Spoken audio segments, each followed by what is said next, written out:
Thanks for taking the clickbait. So, for instant gratification, I will tell you that when I started my online business, I only told my husband, my best friend, and my godmother.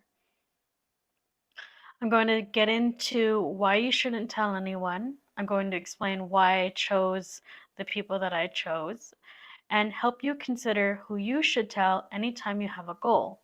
Hi, I'm Soul. I'm an energy healer.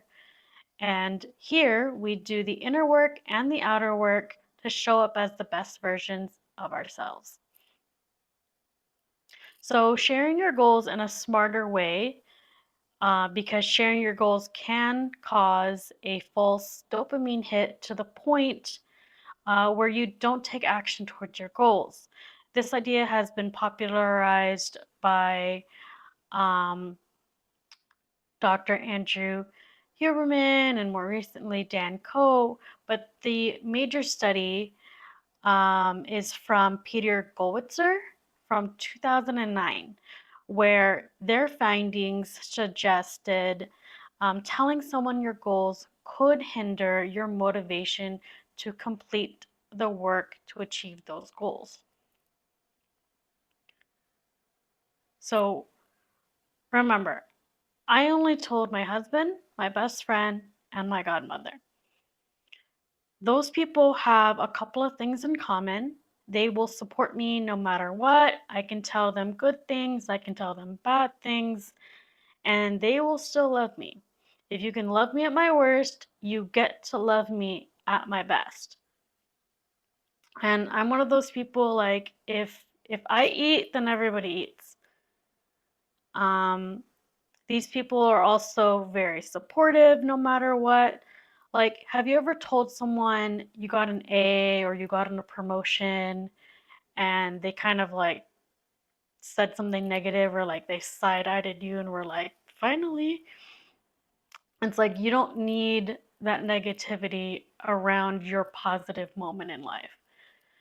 So remember who you choose to tell. The people I mentioned help me on a daily basis. We'll start with my godmother. I see her at least twice a week just to talk, hang out, but also she physically holds space for me to complete my business tasks, like filming, for example.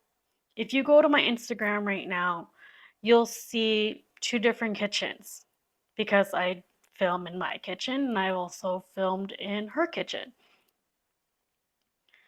Um, and the reason behind that is in my bio, you'll see that I primarily help sandwich generation individuals and families because I live it every day. In my house, it's me, my husband, our toddler, both of my parents, and my mother in law. So my house can get really noisy between a toddler and people refusing to use hearing aids. It can get noisy very fast. So it's awesome that I get to just run to my mother-in-law and she lets me use her house. Next up is my best friend. I talk to them almost every day. They help me think through ideas, but they're also my biggest accountability buddy or accountability partner. They are always wondering if I completed my daily business tasks. And something I do on this channel is body doubling or co working, focused working sessions. And if you watch those videos, you will see I occasionally talk to someone. And that's because I'm talking to my best friend. They are getting me through, they're being my body double partner, and they're getting me through filming and other tasks.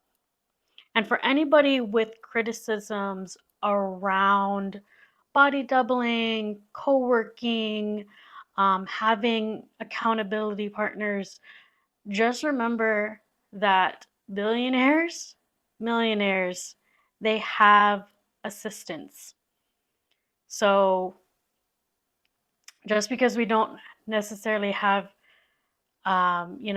access to that money to pay someone to assist us, that doesn't mean we can't use those same methods.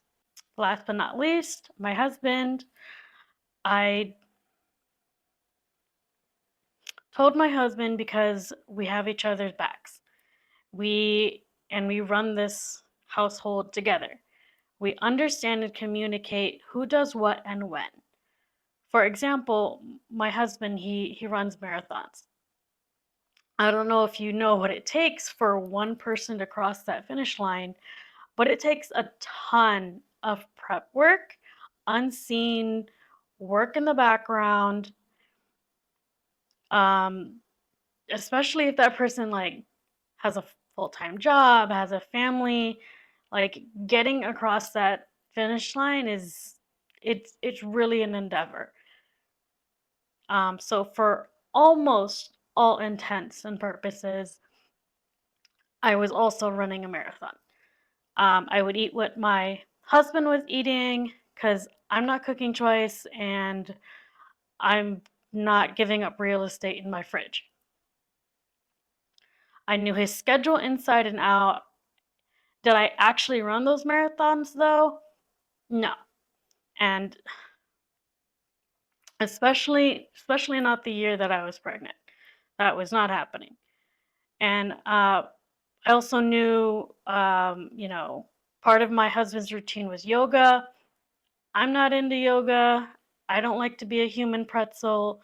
So you don't have to like what your partner is doing, but you do have to have a vested interest, a strong baseline of love, understanding, communication in order to effectively support and coordinate your lives. So when I said I want to do this business thing, when I told my husband I want to do this business thing, he said, okay, what are we doing?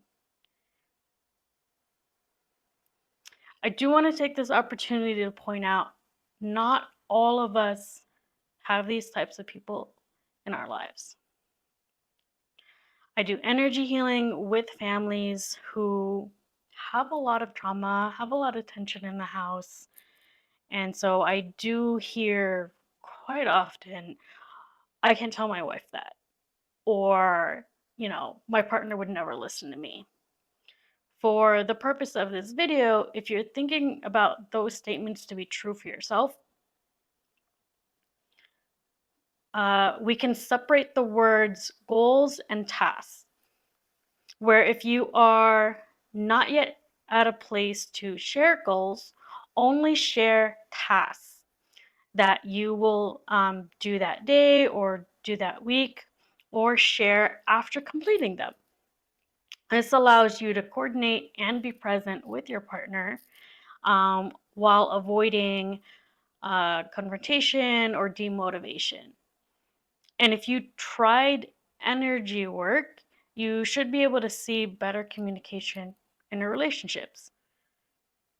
Um, the other thing I want to point out is if you don't have anyone to tell, use that to your benefit and as a motivating factor. And I've got a video about making friends online, and I'll post it somewhere anywhere YouTube will let me. In that video about making friends online, I talk how to fit that into our schedules, um, and acknowledge, making friends online is just as anxiety inducing as it is in real life. That being said, the person or people you tell should be someone you can share bad news and good news, those who will support you no matter what and be present with you no matter what.